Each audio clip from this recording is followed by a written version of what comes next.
All right, let's try this example. Hopefully you've given it a shot. Remember, you start by saying let x be the number of changes, and then y is going to be, what is it, the price of shirt that will give the maximum increase. I guess this is kind of like saying maximum profit.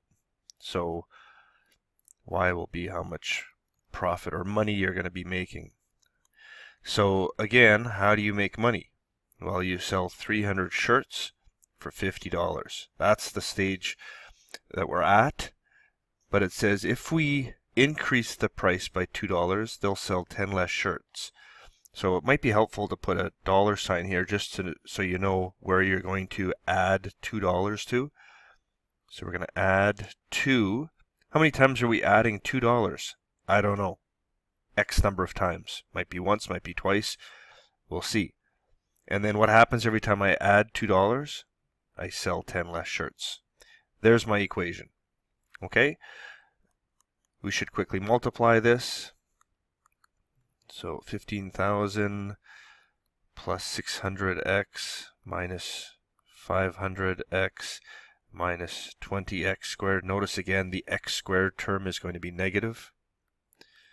So you have negative 20x squared plus 100x plus $15,000. Okay, so there's our equation. What is it asking for? Where is the maximum? Well, this is a parabola that opens down. The maximum is going to be the vertex. So let's figure out the vertex. The x value is negative b over 2a. This again is going to be 2.5, just like our last example. Okay, so that's the number of increases. Is that what it asks? What price of shirt will give the maximum increase? Well, if we're going to increase the price 2.5 times, the price of the shirt will be $50 plus $2 increased 2.5 times. Okay, so multiplying that out, the price should be $55. If we want to know how much money we're going to make, that's the y value. That's if we put 2.5 in for each x, you're going to get that. All right, but didn't ask for that in this question. Be careful that you're always answering the question. Okay, so make sure you know how to do that one. That's the most common one. The second most common one is the area question. Okay, so let's go back and do I have an area question up here? No, I don't. Okay, area. Maximum area. All right, that can be enclosed by enclosing. Now let's read this again.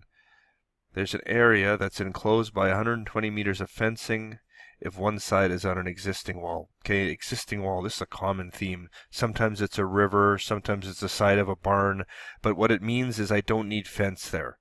There's one side of this rectangle that I'm going to make where I don't need fence. In this case, it's a wall. And what I want to do is build some sort of a rectangle here. All right, I have 120 meters of fencing. How am I going to break it up so that I cover those 3 walls?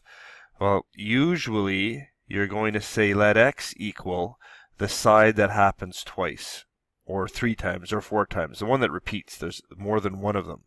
It's just making the equation easier. Okay, let x be, we'll call this the width. If you want to use a w for width, go ahead, doesn't matter. So if x is the width, what is the length? It's not y.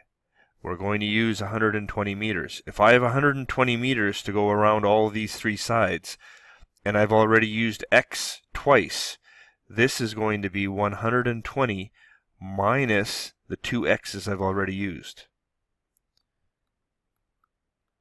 Okay, there are my dimensions.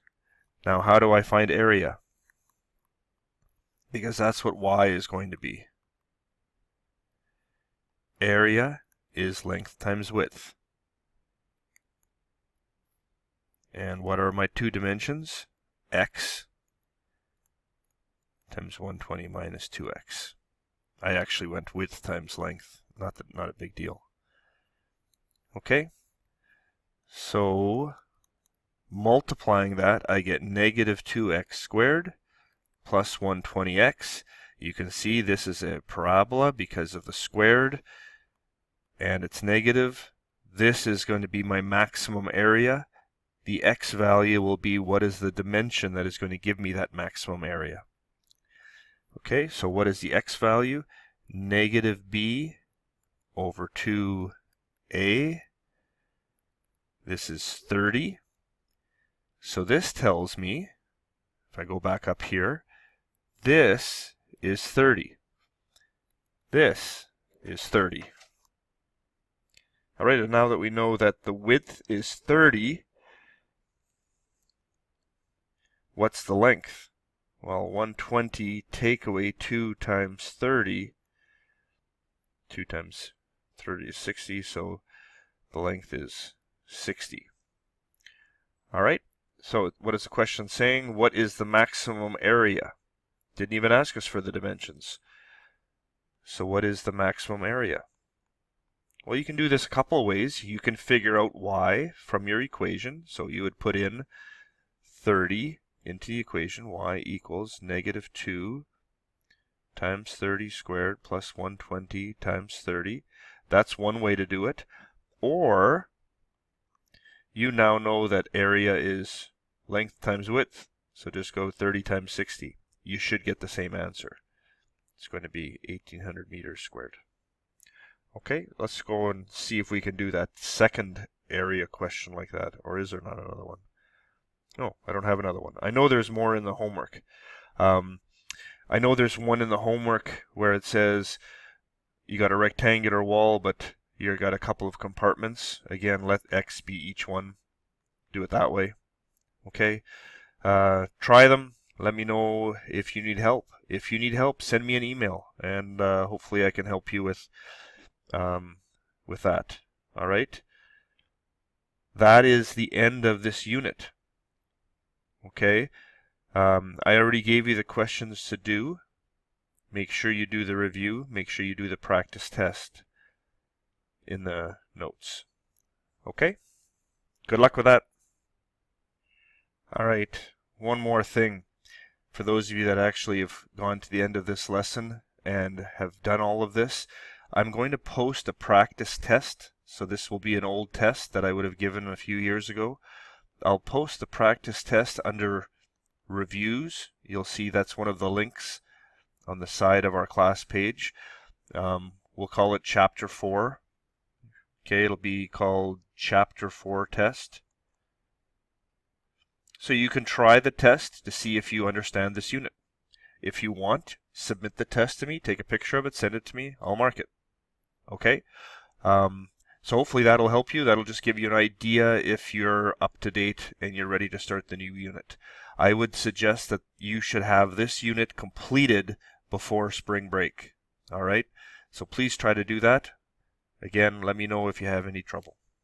Good luck.